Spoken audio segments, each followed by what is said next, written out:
Hereby call this meeting of the Orangetown Town Board to order at 7:38 p.m.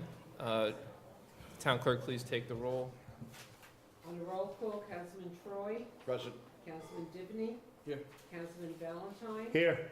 Councilman Vitari, and Supervisor Day. Here. Please rise for the pledge. I pledge allegiance to the flag of the United States of America and to the republic for which it stands, one nation, under God, indivisible, with liberty and justice for all. Thank you.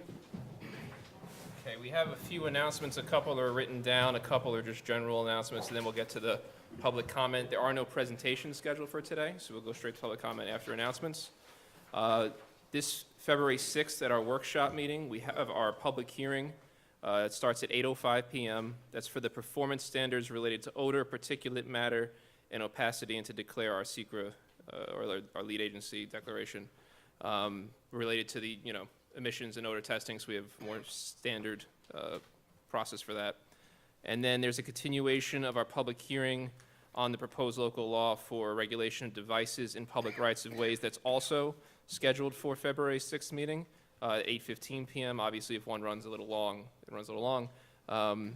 So please prepare to offer your opinions on that if you can. And in writing, submissions are accepted as well. A couple other housekeeping announcements. You'll notice that the town board meeting room here is a completely different setup. We had our team here in the Buildings and Parks and Maintenance Department take care of it. It cost about $100 to do the whole thing and just paint and stain. And it looks like, it really does kind of look like a new mini town hall inside our old falling down town hall.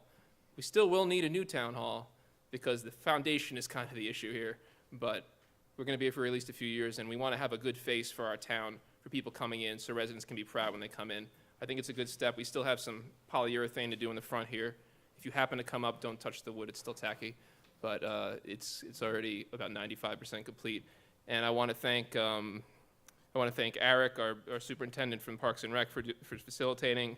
I want to thank maintenance supervisor Bob and our maintenance guys Frankie and George for taking care of the actual task in-house. Saved what could have been a lot of money by just doing it in-house. And also want to thank Jane, our building department director, who brought her architectural expertise to bear in terms of color choices and such. Also, I'll note that we have the framings of the Orangetown resolutions and the declaration and such. Those are over at the museum. They're going to get rematted. It'll look really nice, and we'll be proud of our history as we are here in Orangetown. I want to also take care of a brief announcement on the status of Aloof. I know a lot of people come to these meetings looking for the situation on that. I did send this email out to a group that was concerned about the matter. So first, we have the performance standards coming up. As I said, that public hearing will be at the next town board meeting on the 6th of February. As you're aware, I'm sure that there was a pending lawsuit we were hit with. It served myself as supervisor in the town for Aloof, related generally to the fine structure where they're paying for the testing. They're claiming that's not valid. We will not be able to answer questions on that. If you have questions, it's publicly available, but we can't answer specific legal questions just because it's pending litigation. But we are going to be vigorously defending the town's interest in that. Importantly, we have the Air Quality Review Board. We've been working with our town attorney and drafted up some draft legislation. The intent is to workshop that at this February 6th meeting and then actually pass it and populate it with appointees at the 13th regular town board meeting. So we are actively seeking applicants for membership on this committee. We expect there will be likely 3 potential slots for members of the community. We'll also have a couple of professionals from the town on it to give that advisory opinion in there. You're going to hear air quality complaints. You're going to make recommendations for courses of action. You're going to investigate possible regulations we can put forward to make sure air quality is strong here. If you have anyone, whether you're watching at home or you're here in the town board meeting room here, please send a resume and cover letter to Amanda Highland at ahighland@orangetown.com as soon as possible. We'll review resumes, take applications, just as we do for all of our other town boards and committees, which will be getting populated soon as well. Also, general enforcement update from our building and planning administration. We have requested access to Aloof for our TRC Solutions, our contractor for testing, to begin the process of identifying odor sources and perform sampling. This was supposed to be granted today. If it was denied, we will intend to initiate appropriate enforcement action. We would consider that a breach of the ZBA rules. So, what was that? It was today, yeah. So we will give you update on that once we get it through. Yeah. So we issued a letter to Aloof on January 16th outlining the outstanding permits and what's required to complete final inspections.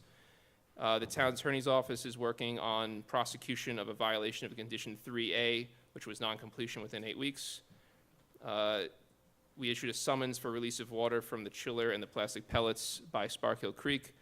Water Control Division of DEC issued a notice of violation related to that same thing. And we're moving forward with notifying the ZBA of the findings, and appropriate next steps will be taken. Word basically from building is that, the NYS DEC has not been exactly pushing on this, sort of less than helpful. Their last communication was that they believe that Aloof has taken and plan to take described actions since November will be satisfactory, and how successful their plan is depends on how they go through with it, and will be determined at a later date. So there's no actions that right now that the DEC is promising on this issue. It's going to be up to us to make sure that our rules are followed, to make sure that we pass the legislative tools necessary to improve the enforcement. Obviously, these new standards will work better when we can have a factual basis for odor particulate matter, and that's huge. And we're going to make sure that we are using our fine structure as passed at the higher levels passed last year to try to compel compliance if compliance is not given. Okay, so that's the final stuff for Aloof. Last thing, so this is the first public comment town board meeting that I'll be chairing. Different supervisors in the past do it slightly differently. At times, there's been a sense of sort of maybe some people get to speak longer, some people get to speak shorter. I'm going to lay out all the rules for public comment. They're not going to be onerous, but they're going to be enforced pretty standard. I don't want to play favorites. Each speaker will have exactly 3 minutes at the time to conclude their sentence that they're speaking in when 3 minutes hits. If the sentence is one saying how great I am, you have that time to complete that sentence. If it is saying how bad I am, you still have the same amount of time to complete it. You can try to talk for 4 minutes about how great I am. You can try to talk for 4 minutes about how terrible I am. It's still going to be 3 minutes, okay? We're just going to be fair. I'm not going to play favorites. So we will, however, accept written comments or additional comments or exhibits, whether dropped off immediately prior to you stepping to the podium or immediately after leaving the podium. There's no reason you can't feel that you want to have everything out there, or you want us to reference something. We will take that at that time, and it won't count towards your speaking time. You're going to be called upon in the order in which you signed in. However, we have topics. If, for example, there's 19 people on one topic and one poor guy signed in number 20 on a stop sign or something, we may bump him up, let him go, and get back to the order. It depends on just interest of fairness for the room so that everyone has a chance to hear what they're here for. There would be 1 hour allocated for public comment at the start of the meeting. Should there be more time required to complete those interested in making comments, it will be completed following agenda items, but before any possible executive sessions. So we want to make sure we get to the business of the town. There's a lot of people in the room that are waiting on things that we're going to vote on as well. So we would then move forward if they get to that. An hour is a long time for public comment, but sometimes it'll get there. But we won't hold you until we go through 2 executive sessions and try to make this be crazy. It's just a matter of moving things forward and progressing the purpose of the meeting. Speakers are requested to maintain proper decorum. That means no foul language, no personal attacks on anyone in the room, audience members, or town board. And 3 minutes is for the person who signed in. So you can't yield your time. You can read from a same prepared statement and continue it yourself. You can say whatever you want when you're up there, really. But it's not for a time for you to get up and yield to someone else. It's each individual is 3 minutes. Again, interest of fairness. This is for the community to be able to speak as equals, not for any one particular person to sort of take over the time. So that's the announcements. I'm sorry? Yeah, public hearings rules are different. This is public comments for the meeting. 5 minutes for public hearings, that's true. Thank you, Tom. So we're going to start with the public comments. We have Esther Baylor from Venture.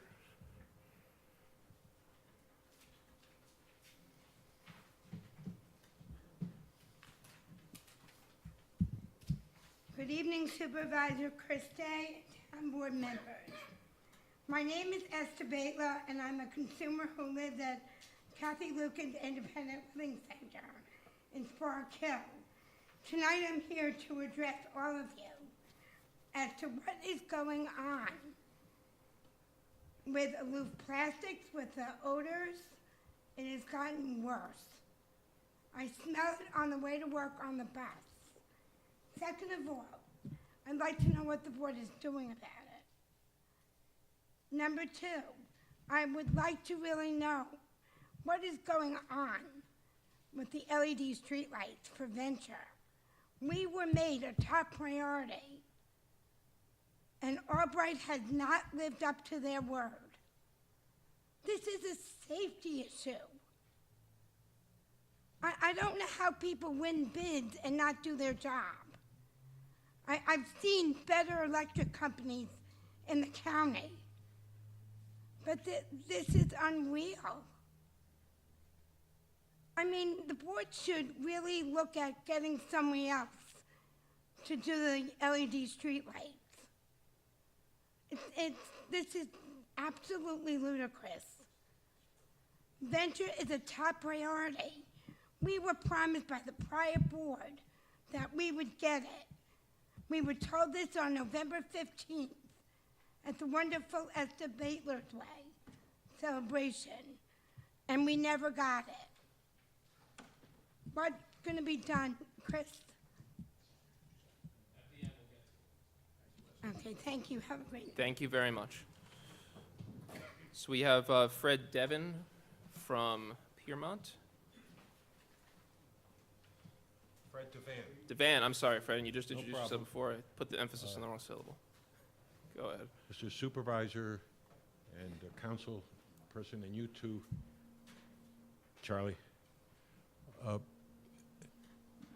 I moved to Orangeburg in 1958 after I got out of the Navy during the Korean War, and lived here for years in different places, Palisades, and moved out for a while, and then after retiring, I moved to Piermont. Now, in all that time, I never knew there were two Kings Highways in this town until I was told to meet somebody on Kings Highway, and I went to the wrong Kings Highway.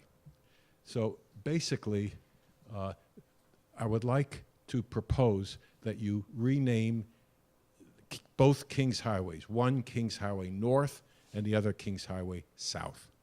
And that, therefore, people will not be confused. The north one starts at 303, and it goes past the Holiday Inn and Il Fresco, and wanders around past the Rockland Cemetery, and hits the on-ramp that goes from 340 to 9W. And if you turn right, you get onto 340. The other one starts out at 303 in Tapan, and that wanders around and hits Spark Hill also, and then it ends at 340. These are two different, distinct roads, and they should not have the same name. That's all. Now, if there's any reason why this can't be corrected, I'd like to know what the reasons are. All right, thank you. Have Shirley Goebel Christie from Pro River.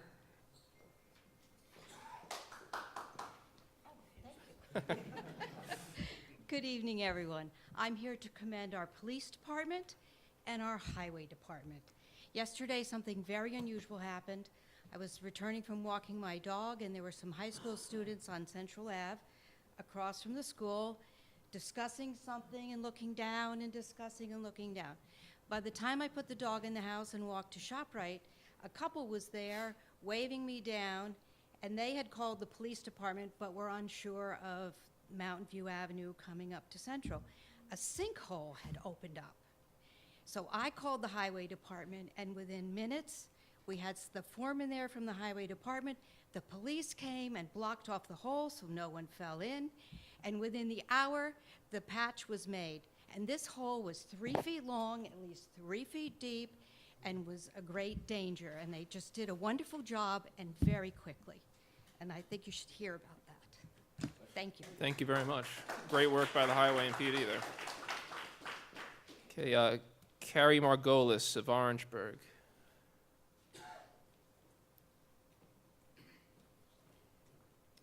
Good evening. I have a 4-year-old that has achondroplasia, which is a form of dwarfism. and he is just kind of starting to put letters and words together and learn how to read. And I'm really nervous about the point that he'll learn how to read because at Veterans Memorial Park, which is his favorite playground, there's a sign for the Pop Warner team that lists all their victories, and it lists for the division called the Junior Midget Division, and the word midget is really offensive to people with dwarfism. It's considered a slur. It comes from the midge bug. Pop Warner actually changed the name of their teams a couple years back, but when I contacted the Pop Warner coaches, they haven't responded. And that name is still there, so I'm wondering if it could be painted over either with the new current name, which I believe is Junior Pee Wee, or if it could just be, I don't know. But it would be really great if that offensive word wasn't on the sign where we would see it every time we enter the playground, because it is considered a slur and is an offensive, outdated word. Thank you. Thank you. Okay, we have Kathy Rice of Tapan. She actually had to go, one of her kids. Okay, all right, sorry to hear that. Heather Hurley of Pearl River.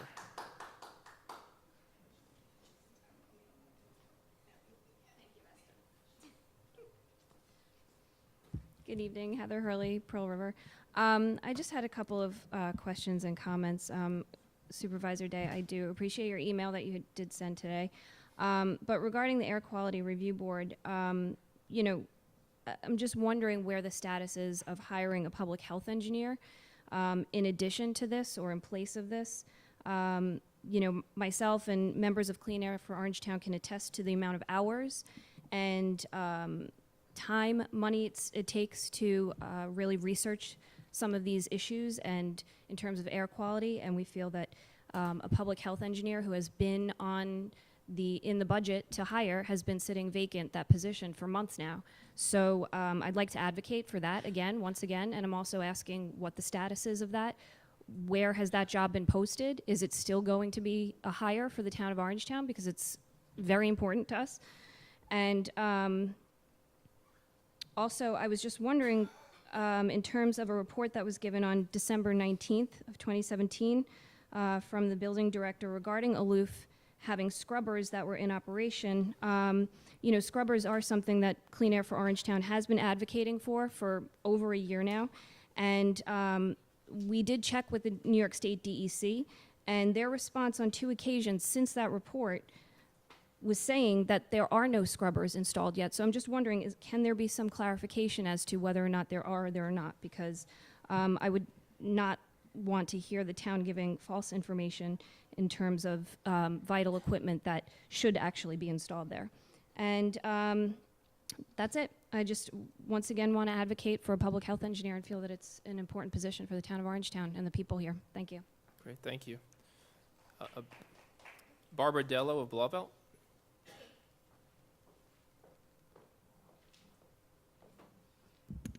Hi, thank you. Good, clean ratables can be a positive thing for the town by helping keep taxes lower, and they may provide jobs as well. Still, we must be careful as we look to attract ratables. I was reminded of this particularly as I was driving on West Nyack Road in Clarkstown. When I was very young, which is a long time ago, that was a primarily residential street, and now there's the Salvation Army, there's attached houses, there's multiple medical complexes, there's other industrial type things, and I kind of felt bad for the few scattered houses and the families there who had lost their neighborhoods and their sense of community there. The reason I'm bringing this up is I'm concerned about the Orangeburg Road, and I guess I was told you should say the Orangeburg Road corridor that goes into Veterans Memorial, because I fear that excessive development or not carefully planned development along that road could really impact the residential character of a good portion of Orangetown. And I do not want Orangetown to become the doormat of I don't want Orangeburg to become the doormat of Orangetown. And that's the reason I'm here speaking, is to advocate for really careful development of any development that goes in the Orangeburg area. Thank you. Thank you, Barbara. Any other folks who want to speak who didn't have a chance to sign in? Yes, Allison?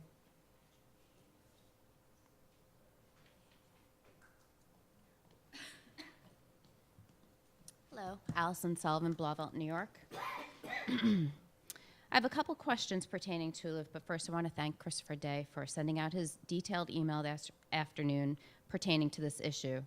I suggest maybe we could post it to the Orangetown website so for everyone who's concerned could see it. It's been almost 2 years since I first brought this issue to the town board, and odors do continue to spew into my home and my neighborhood. It has been 4 years since I emailed Andy Stewart on this issue, and odors continue to spew into my home and into my neighborhood. It has been about 10 years since I've been reporting and complaining to the Rockland County Health Department, the police and the fire department about these issues, and they still continue. There are numerous documents at the building department stating the problems with aloof odor issues from the past 10 years, 15 years ago. I feel the strengthening of the odor code is essential to fixing this, but why didn't this happen before last November when Jane took office? I feel like for 2 years we asked John Giardella for answers on what was happening and for inspections and for results, and everyone on this board at the time let him show up month after month with no answers, completely unprepared. I'm cautiously optimistic about your email and the potential solutions due to the lack of results in the last 2 years, but I am very hopeful.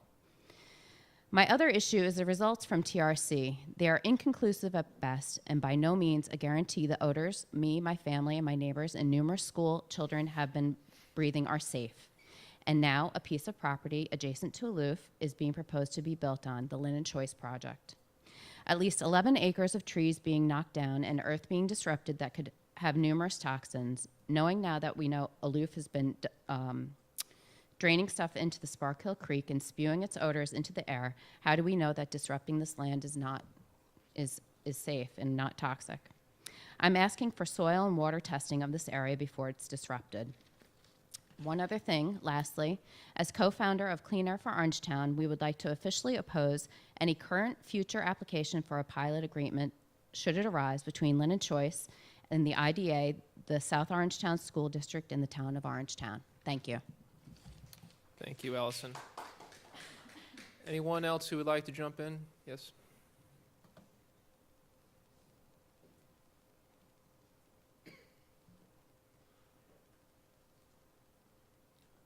Dimitri Lattis from Piermont. Supervisor Day, members of the board, thank you for hearing me. I've spoken on these two topics at some length, and I think they share something in common.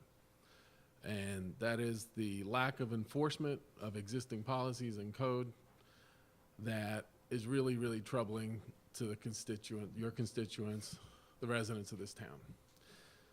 For a year and a half, I stood before you and asked for our field use policy to be enforced. We had people stand here and told you they were 85% town residents and they were 30% town residents. And you did nothing about it.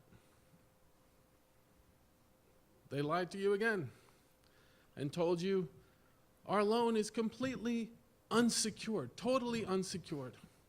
And their accountant told you very different story, that loan was secured with town property.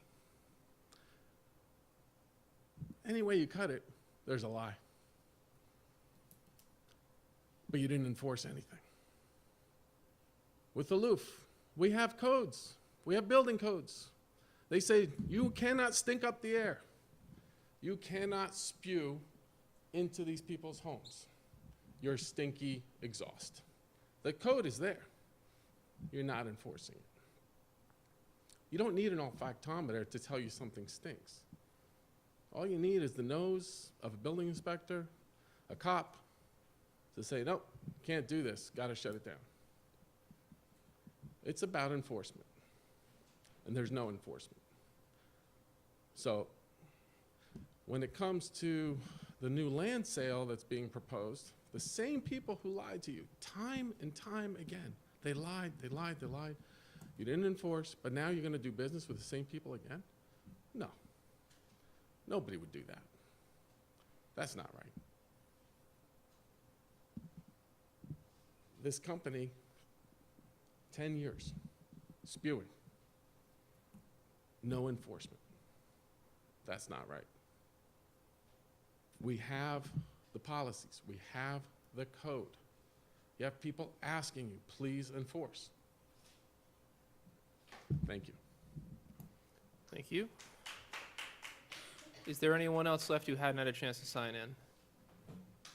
Okay, great. I'm going to take it and I'll address some of them and then I'll pass it off to the board members for their further comments related to the public comment. Oh, I'm sorry, yeah. First time, you know. I have a motion from Councilman Dibny. Is there a second? All in favor? Aye. Okay. Now we'll move on to that next part I said. Sorry. Okay, so I'll try to take it one at a time. The Baylor spoke about LED lights at Venture. The LED lights are being installed. We have bi-weekly meetings with our electric company and with the supervisor and contractor. The area that Venture is in is still actively being installed. They haven't gotten past it yet. All the LED lights are being converted. In fact, I can guarantee it's going to come in under budget. So we will have full LED conversion, and the area that you're in is actively being worked on. There was a type that they had to go back and redo, and they're prioritizing certain areas and getting back to main roads. But obviously, you've been in contact with my office. We'll continue to inform you as we go forward. Fred, I think just sort of by nods around the table, I think the north-south idea is a great idea for Things Highway. We'll have to work out, interagency stuff and get that sorted out, but it's definitely something that makes sense. It is confusing, you're right, because they don't touch the two roads. Thank you for the compliments related to the police department and highway. We're all very proud of those two departments in our town. Carrie, related to the sign for the Midges Division of the Pop Warner, I do know that now they don't have that division anymore. I don't know if that division was ever converted to something else and renamed, or if it was just sort of terminated. Junior Pee Wee was always a different division. So there may be some technicality there, but I happen to know a couple people on the board there. Will reach out and see how they feel about it. I understand your concerns, obviously, and we want to make sure everyone feels included, but also there's a reality to what the name was, and we have to try to thread that needle there. So I'll reach out to the board for you, though. All right. Any other questions here? Heather, you had a question about the public health engineer and the status of that, and also about the air quality review board. Again, the text of the air quality review board resolution we put forward in time for the workshop next time. And for the public health engineer, there's an active search going on. The issue is finding folks that are both qualified based on the specific qualifications and also are willing to accept a salary at a government job, frankly. So we've had applicants, and basically we end up, a couple that we've looked at were maybe too young in terms of the experience levels, and maybe missed like a qualification that would check off as the perfect health engineer, or older and didn't have the certifications, but they had the experience. So we may have to revisit, and we'll work obviously with the folks in Clean Air for Orangetown about what tweaks might have to be made, but we do intend to hire the public health engineer. We've actually explored other roles that they can fill to make sure that they're being put to work. And the intent is to have a member of our engineering team as a member of that air quality review board. When we have a public health one, that will be the person. In the interim, an engineer who understands that stuff.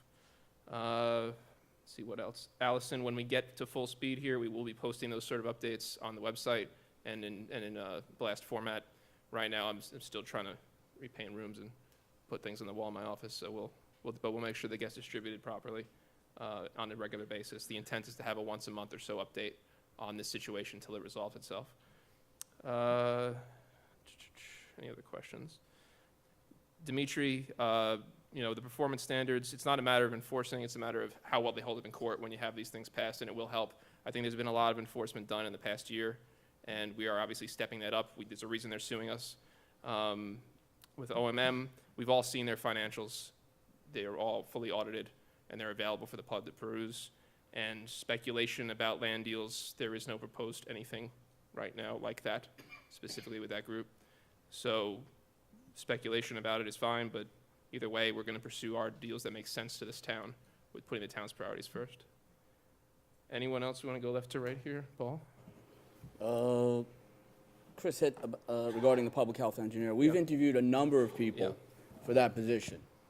Some were not deemed qualified by Rockland County personnel. Some were too young. Some didn't have the engineering degree. But I can tell you, Joe and I have interviewed a number of people, and none of them really have the qualifications that were originally in that description. And Chris is right, we might have to revisit that description to get someone in here. But we can discuss that, and we'll push for that. As far as OMM securing a lien against town land, that's an absolute lie, Mr. Lattice. I went on the county website. I checked on the mortgage page. There is no lien that OMM took out against town land. You're a smart guy.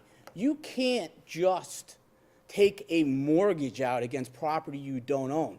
They don't have ownership of that property. They don't even have a leasehold estate. What they have is a license. No bank is going to lend money on real property based on a license agreement that can be terminated on notice.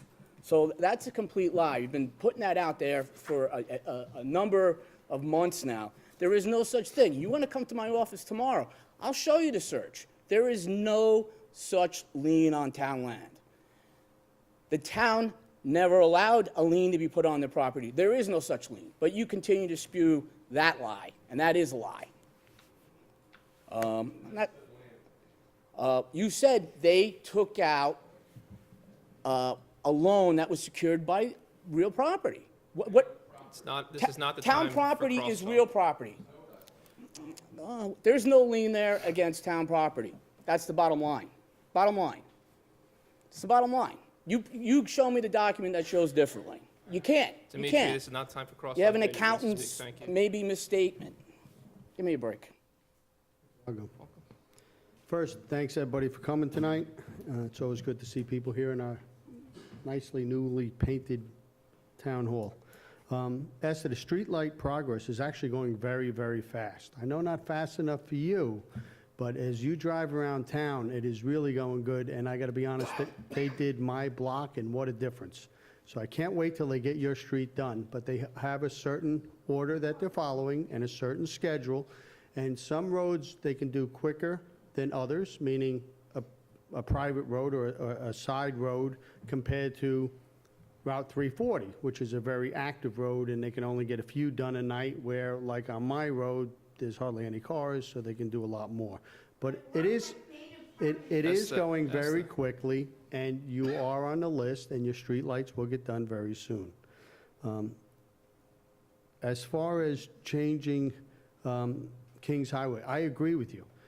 The only thing I know is that there's like 5 Greenbush roads. So if you think Kings Highway is confusion, And you Independence, too. should There's try 2 of them, 3. Greenbush Road, because there's one in Clarkstown, then there's one cut on here. So when they put in 303, they cut Greenbush Road into 7 pieces. When I bought my office, my address was 474 North Greenbush Road. When the 911 system came in, they took away all the north, south, east, and west, and they just became Greenbush Road, and they changed my address to 374 Greenbush Road. So I think that's why we can't do a north and south, but I think it's worth looking into. So I appreciate you bringing it to our attention, because that same problem does exist with Greenbush Road, and you can't imagine how many cars I get into my office a day saying, this is the 3rd Greenbush Road. Am I in, where am I in? Am I in West Nyack Greenbush Road, or am I on Orangeburg Greenbush Road, or am I on Blauvelt Greenbush Road, or am I at Tapan Greenbush Road? Because they're very, very confusing. It's always nice to hear compliments, so thank you very much, Mrs. Global Christie. We do appreciate that. They don't come often enough, but I appreciate it. And we do have some good departments, so I really do appreciate that. I agree, the search for the public health engineer is taking too long, and I think we have to raise the salary and reconsider where we're posting it and the job description, because it's something that should be filled sooner rather than later. Dimitri, I'm not even going to answer you, because most of what you said is not true, so it's not worth even discussing. Next.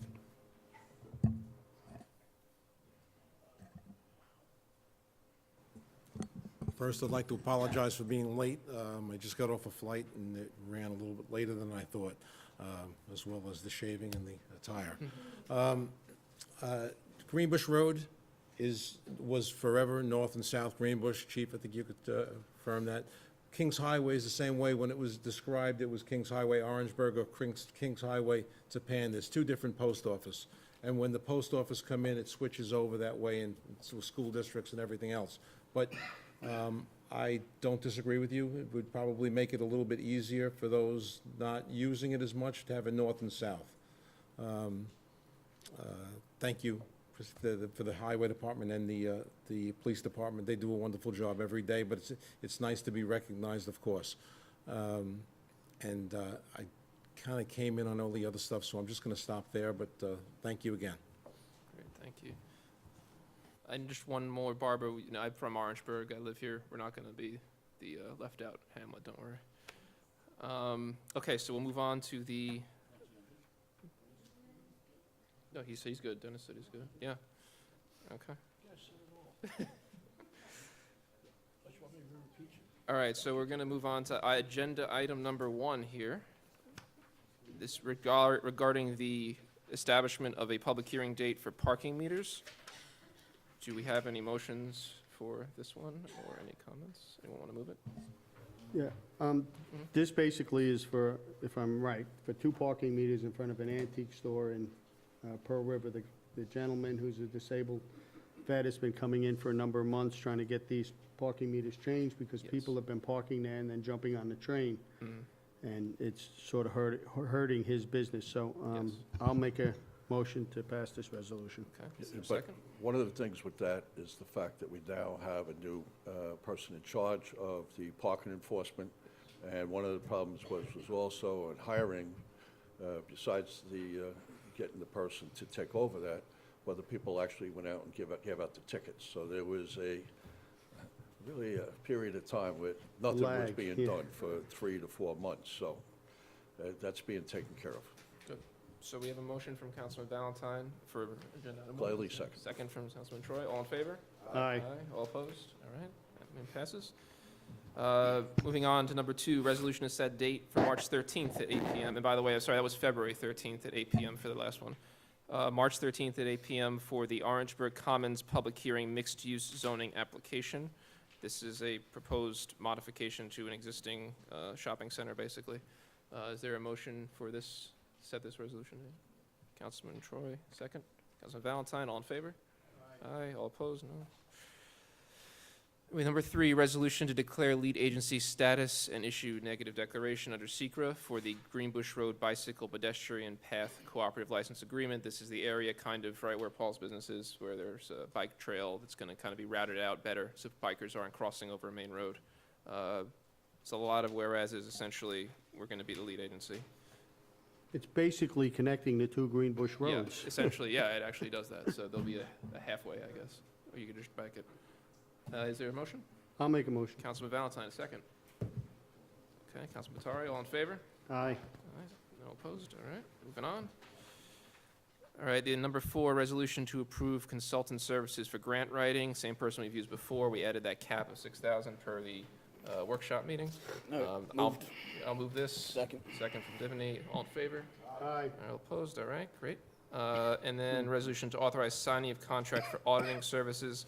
This is the same firm we've been using, same cost we've been using. They've charged us for 10 years. They've done a great job.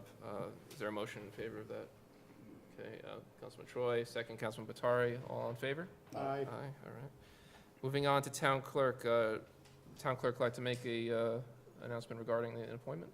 I'd like to introduce Joe Thomason. He has a great financial background, and he's a part of our town, and we welcome him as the first deputy to the town clerk collector. Okay, thank you.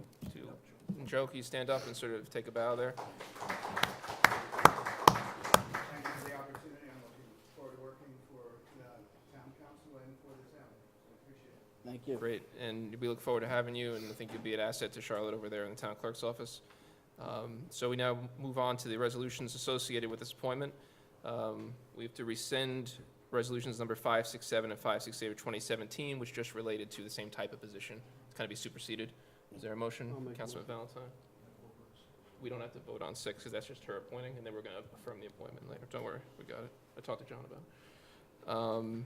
So, make a motion. Councilman Valentine, second. Councilman Troy, all in favor? Aye. Aye. All right, and then the next one is, that one, we're gonna affirm the appointment of Joe and set a salary of $65,000 per annum. All right. Motion? Moved. Councilman Divney, second. Troy, all in favor? Aye. Okay. And then we have another one to rescind and redo. We have a resolution to rescind resolution number 9 of 2018 regarding registrars of vital statistics. Is there a motion? Councilman Divney, second. Councilman Valentine, all in favor? Aye. All right, all opposed, no. And then a resolution to appoint deputy registrars of vital statistics, Teresa Setapew and Rima Del Vecchio, at an annual stipend of $4,000 each. Is there a motion? Moved. Councilman Divney, Councilman Batari, all in favor? Aye. All right, great. Congratulations, Joe. Welcome aboard. Town Attorney, resolution to approve sewer work, certificates of registrations. This was discussed at workshop. We have a motion to move this one here from Councilman Valentine. Councilman Troy, all in favor? Aye. All right. I'm going to bring up the chief now. We're getting to some police officer appointments. Generally speaking, our police department has been operating understaffed in anticipation of a long-awaited contract because we didn't want to quite fill it until we knew what we were doing. And that's kind of finally sorted itself out. So I'll let the chief take over briefly here to explain the situation.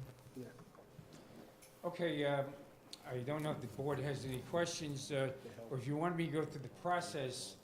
That would be from good, start to Chief. finish, Yeah, okay? please. Okay, I'll go through the start before you even have the test, okay? Once a year, the state gives a test for police officer, normally in November. Rockland County normally buys into the test once every 4 years. They did it in 2016, 2012, 2008, and so on, going back. The next test should be 2020. They start advertising for that test the summer before the test, and we actually assisted with that through the local police departments. About 2,500 to 3,000 people normally apply, and there's six different tests, one for police officer, one for patrol officer, and then different language tests that are also given on that day. You can sign up for all 6 or 7 if you want.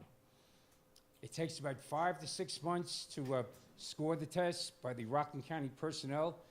During this whole process, the town of Orangetown is really not involved. Rockland County personnel then will decide, once they get the list, probably, if the test is November, probably about May or June, they'll decide whether somebody gets 5 veterans points or disabled veterans would get 10, and they'll certify a list. Okay, we're still not involved in the process, okay? Then we decide whether we have vacancies. We go to the town board, and it's 2 different type of lists. One would be for a whole list that counts all 7 counties that are included in our test, or people can apply, or a residence list. Over most of my career, we've done the residence list because that has worked out very well for the town due to our high education levels and the candidates we're getting forth. I think the town board's been happy with using residents. Something has changed over the last several years, though. It used to be if you took the test, for example, in November of 2012, between 2012 and the end of the list, if you were an Orangetown resident, that's the only list you could be on. A couple of years ago, the personnel director changed that, so all you have to do is be a resident of Orangetown for 6 months, and then you can move from onto our residence list. This gives people the flexibility to moving into different towns if they want to work in Clarkstown, Stony Point, wherever. Currently, we are using a residence list, and that's where these appointments tonight will come from. We then will canvass the candidates, okay? And we, at the present time, we've canvassed the 100s and the 95s. We had about 12 candidates. And we will then look at the candidates, their qualifications, everybody be called in for an initial interview. And then at that point, the thing is, we'll determine which ones are best to be interviewed. We take into account criminal records, traffic tickets, but we try to identify the best candidates. Everybody will be given an opportunity, though, to fill out an application and show us what they got. Once we get the best candidates, we bring them in. They're interviewed by a police administration panel. We continue to do the background investigation to see if everything's okay.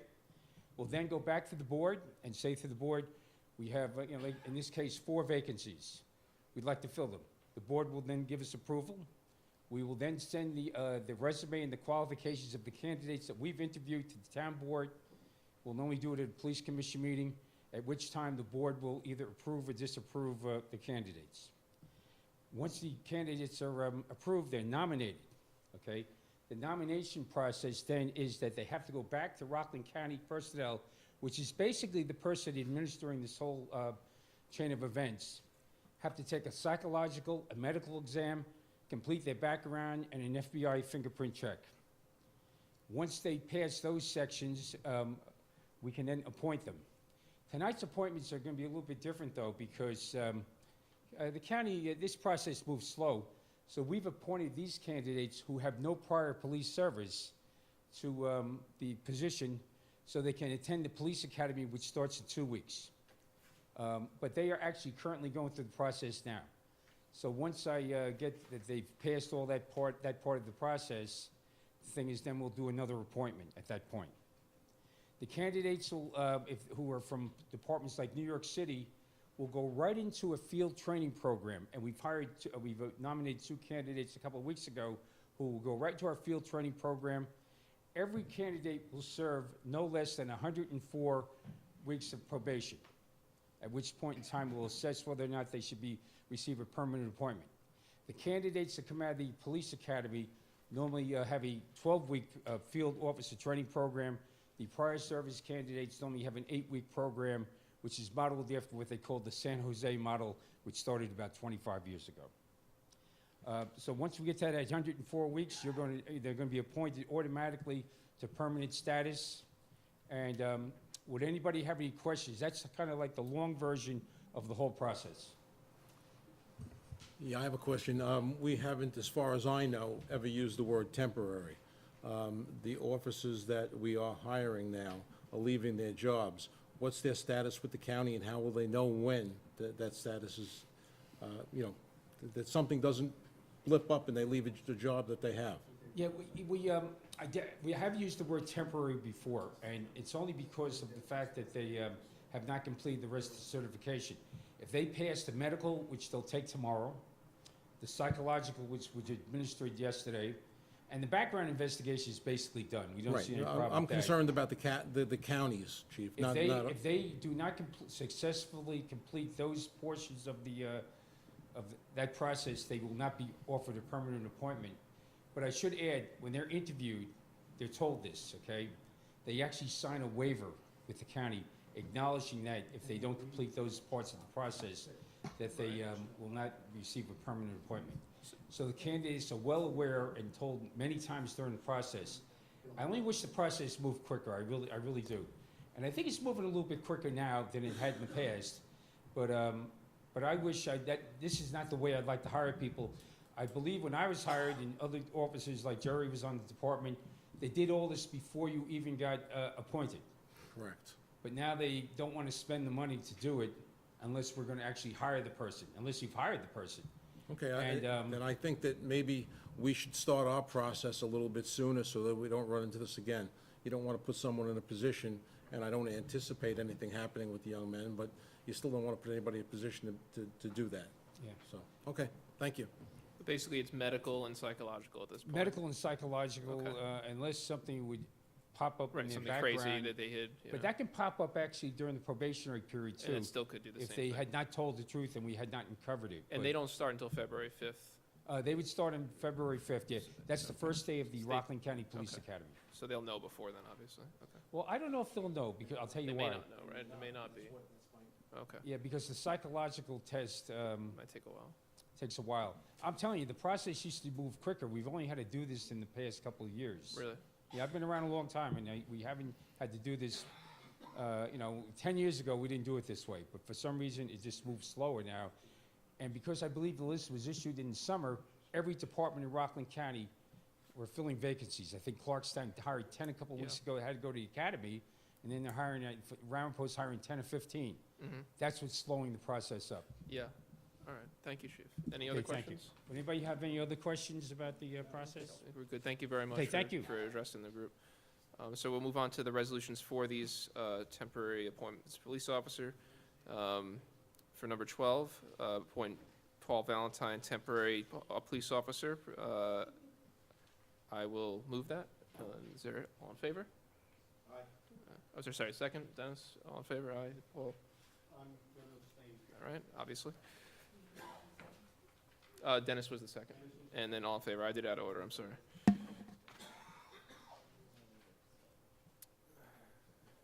Number 13, Mark Myers, temporary appointment to police officer. Is there a motion? Councilman Valentine, second? Second from Dennis. All in favor? Aye. 14, appoint Luke Graney, temporary appointment to police officer. Is there a motion? Councilman Troy, motion. Second, Councilman Divney. All in favor? Aye. All right. And finally, appoint James Scassia, temporary police officer. Councilman Troy, Councilman Divney will go with. All in favor? Aye. All right, great. So we will have 4 new officers along with other ones that just got passed recently to go into the academy with these folks. The other ones were prior experience officers. All right, moving on. We have a resolution to authorize the Highway Department to host the American Public Works Association Annual Equipment Show, and then we'll also have one to host the 22nd Annual Open House. Superintendent Dean, do you want to say anything about these two, or do you want to, any comments? It's just open floor if you like. This is probably the 15th, 20th time that we've done this Mm-hmm. for the KPWA, and we've had the open house for the last 25 years. Yes. Great. Much an annual event. Excellent. KPWA is Every every 2 years. 2 years for the first one, and then every year for the open house, which I know the kids all love the open house that we do, or you do over there. Is there a motion for number 16 for the Public Equipment Association? Yes, from Councilman Troy. Councilman Valentine with a second. All in favor? Aye. All right. And then to authorize the Highway Department to host the open house. Is there a motion? Councilman Divney, second. Councilman Batari, all in favor? Great. All right, now we're down to DEME. Appoint Martin Murphy, motor equipment operator. We did workshop this. It's related to, he's already kind of doing the job and he's just getting put into the position for it. Is there a motion for this resolution? All right, Councilman Valentine, second. Councilman Troy, all in favor? Aye, all right. Personnel, resolution to appoint Christine Fuller, senior clerk typist, permanent. Is there a motion in favor of this one, or any comments otherwise? Or questions? Or you move it? Yeah, that's fine. Okay, so, She's filling Garrett's position. yes, yeah. All right, so Tom, are you moving that, or Paul? Did someone move that? Okay, I'll second it. all right. All in favor? Aye. Great. Traffic Advisory Board, we have a proposed resolution to, this is the first time we're seeing it, so just take a look, to approve installation of a stop sign on a county road within the town of Orangetown. Resolved, they received a request from a member of the public to review a request to install a stop sign on Old Mountain Road at the intersection of South Boulevard and Upper Grandview. After considering the issues, the Traffic Advisory Board resolved to recommend that the stop sign be installed at this location. Does anyone have any commentary on this one, or do you guys like the idea? Just, this was brought up before the traffic advisory. It was, there are representatives of the police department and the Yes. highway department there. Everybody agreed this was a good thing. So what happens is we have to give a resolution to the county, Right, and then the county will install a sign if the town wants it. right, so So- we're gonna have to slightly, I guess the wording's a little off on this.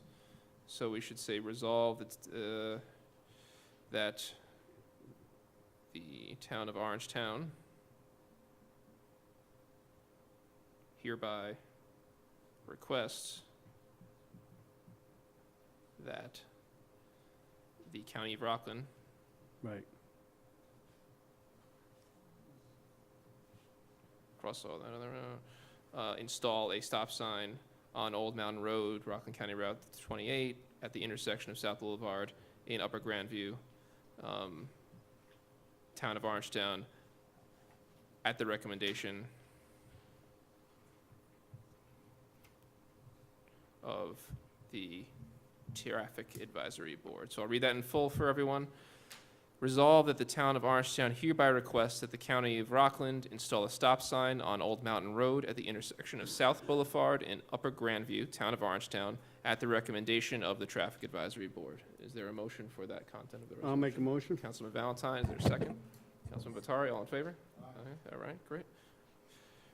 All right, new business. New business is basically stuff that jumped on the agenda kind of at the last minute, but we'll go through it. So the first one is a resolution to extend our license agreement for the use of the Town and Ramapo firing range at zero cost for our officers to use the train. Again, it's zero cost, so kind of no-brainer. Motion? No-brainer. Yeah. Councilman Troy with the motion. A second from anyone here? All right, Councilman Batari, all in favor? Aye. All right. Then we have a approval and authorize Deputy Town Attorney Michaels to sign a settlement document for a tax certiorari case with Orangetown Hotel. We are basically giving back no money to this case. We're not refunding any money. The school district is. Just the school district. So, again, kind of a financial, not a problem for us. School's fine with it? Okay, so I'm fine Tom, with you want to move it? Moved. All right, second. Councilman Valentine, all in favor? Aye. All opposed, no? All right. All right, this next one I'll explain. In December, you guys, before I took office, approved the standard contract signing for High Tour. What changed was, previously, the town of Orangetown contracted directly with High Tour for animal stray pickup and everything. The way it's been rejiggered is that all the towns go through the county, and the county goes to High Tour. So it's the same, it's like a few $100 difference in our favor, actually, from what was authorized. And it's just an intermunicipal agreement now, technically, instead of an agreement directly with High Tour. So we're going to rescind the 2017 resolution and approve the 2018, this version of the intermunicipal agreement, which allows me to then retroactively have signed it because it was basically the same thing anyway. So I will move item number 23. Is there a second? Councilman Troy, all in favor? All right, Aye. thank you. And then item number 24, I'll also move that. Is there a second? All right, Batari, and all in favor? Aye. All right, great, thank you. Next is resolution to grant permission for the Finance Department to send a few folks over to the Government Finance Officers Association Annual Conference in March. This is something that's done annually, I believe, right, Jeff? Yep, annually. So is there a motion? Councilman Troy, second.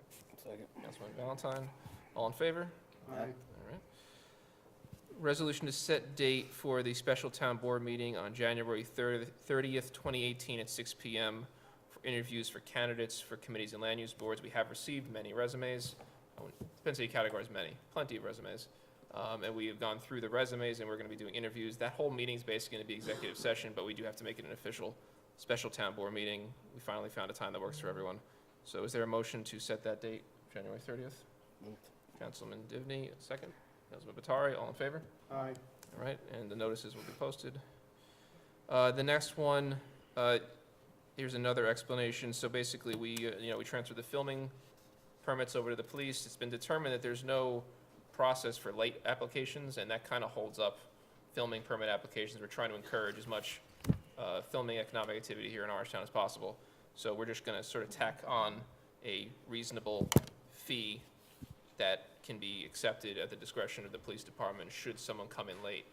The reason why this jumped on is because the people who came in late are filming like in 3 days, and they kind of need to get the actual permit. So we can discuss if the 500 makes sense. It was kind of a number that was picked. Is it That's fine. fine? We're good with that? Okay. So does someone want to move that one? Okay, Councilman Batari. Councilman Valentine with a second. All in favor? Aye. All right. And then we're going to go on this separate sheet of paper for the contract for the police department. This was a process that was a couple years in the making, predated me, and obviously Councilman Valentine's son is going to be a police officer as well, so the two of us are probably going to sit this one out, but I know a lot of work was put in. Tom, do you want to talk about it all? Because you and Jerry were kind of doing a lot of work in the last couple of years to make this happen. We went back and forth the last 2 years, and we got some good things for the town. All new starting police officers' salaries will be reduced by $31,500 over a 4-year period. So they're going to be making less when they start off. We're getting relief regarding 207C. So if someone goes out line of duty and they're ordered to go back and they don't, they will have to forfeit more days than they do right now. Another week, they'll have to forfeit. And for new hires, they're, provided that they use a certain, less than a certain number of sick days, they will be paid out on their sick days. They have the option to be paid out their sick days at the end of the year. There will no longer be that option to be paid out sick at the end of their career. And then one of the other things that part of this agreement was we did set up a detective call-out policy. Right now, there is no policy regarding detectives being called out at night or on the weekends. And we negotiated that there will be a policy regarding that, and you know, it allows, if there is an incident that needs to be investigated by a detective, that there will be someone on duty that has to respond within a certain period of time. Anything to add? You know, the sick time policy also ensures that someone has a bank of sick time to be used before they can get paid out for any, while using less than a certain amount of days. So it was a pretty big step for the town in terms of trying to control the sick time usage. Great. Anyone else want anything to say about this? Or? Yeah, I think that in terms of looking at sick time, that was one of the key items in terms of the negotiations. And I compliment both the PBA in terms of the time and effort that was put into this, particularly Tom and Jerry, in terms of what was put into this. This took a lot of time to come up with an agreement, you know, to get to this point tonight. So congratulations to all. One last thing, we're leaving out somebody, Teresa, thank you. Oh, right, of course. And Jeff. With the language Teresa and making Jeff. sure, as well Teresa as being our Jeff. deputy We chief. must have run Jeff numbers Bensick through ran Jeff. about and- 150 Yeah. sets of I Exactly. saw like 7, and I've been here for 2 weeks, so So it's pretty thanks, long. thank you for the both. Jeff was running numbers every, like 15 times a day. Yeah. It's just training, is what we're practicing. All right, and I want to emphasize that this MOA was signed and approved by the PBA on Friday, so that end is done. This will be the final step. Do we have a motion for the resolution? I'll make the here? motion. From Councilman Divany, Councilman Batari with a second. In favor?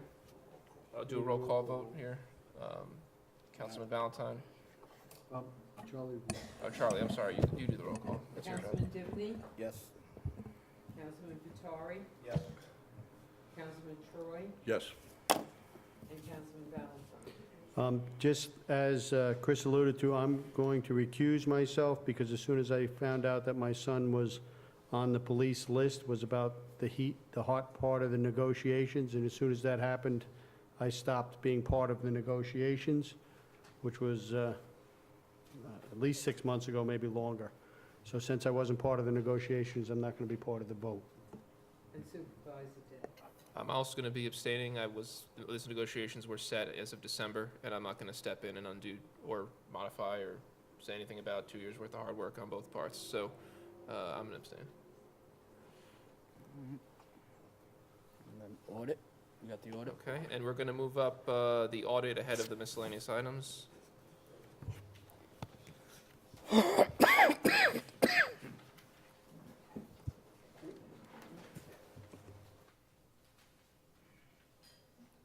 you.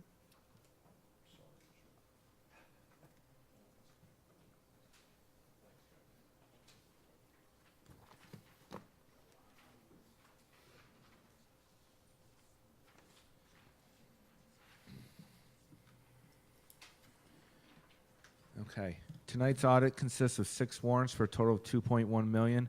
The first warrant had 193 vouchers for $150,000 and was for Medicare reimbursements. The second warrant had 1 voucher for $50 and was for a legal fee. The third warrant had 365 vouchers for $1.5 million. These were all 2017 items. Items of interest. Number 2, Atlantic Salt, $157,000 for highway salt purchases. Number 5, Capasso, $48,000 for recycling. Number 6, Dell, $28,000 for new computer equipment.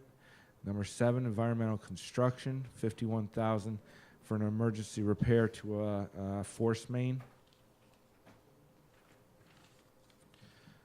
Number 15, New York State Department of Civil Service, $748,000 for CSEA healthcare. Number 16, Optimum Controls, $40,000 for the sewer telemetry upgrade. Number 22, Sprague, $40,000 for fuel. And then there's a fourth warrant for 5 vouchers, and $10,000 was for 207C payments. The fifth warrant has 78 vouchers for $389,000, and these are all 2018 items. Number 27, Applied Golf, $120,000 for the Blue Hill contract. Number 28, Atlantic Salt, $35,000 for highway salt. And number 32, the CSEA Employee Benefit Fund, $29,000 for dental benefits. And finally, number 38, Yabu Fence, $54,000 for the rail trail fencing.